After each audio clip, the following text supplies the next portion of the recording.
There's so much wisdom in our tradition and so much that can guide us. I love the paradox of two different passages in the Mishnah, each of which make the claim that the world stands on three pillars. But the paradox is that it appears twice in the Mishnah, and each time the pillars are different.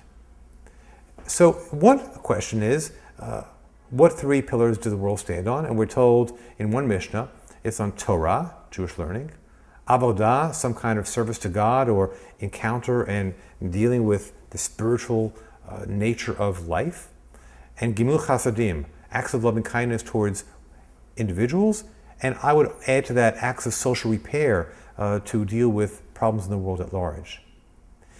In a second Mishnah, we're told that the world can only be sustained through three principles, and those three principles are different. They are Din, Emet, and Shalom. Din is justice, Emet is truth, and Shalom is peace or wholeness.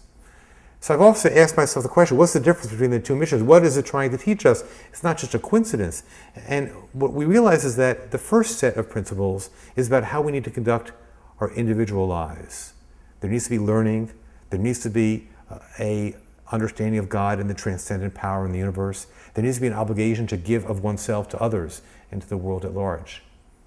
But we know from the other Mishnah that individual righteousness is not enough to sustain the world or to sustain society. In the complex world we live in, there are competing forces and competing rights and oftentimes evil as well. And we've been reminded of that, unfortunately, day after day, of the evil in our world. And into that matrix, Judaism says, let's understand values that go beyond just your individual righteousness. What are the principles on which all society is based? We need to have a society based on justice, where the gap between rich and poor doesn't grow. We need to have a society based on truth, where we really understand that it's not about the spin doctors and the marketers and the folks who bombard our TV waves and the internet and the like. But what is the real truth of society and of the world? And finally, on Shalom, how do we bring about a world that is whole, that is peaceful, where we understand that there are different faiths and races and ideologies, but all of us must find a way to live together in a harmonious peace if this world is going to be sustained.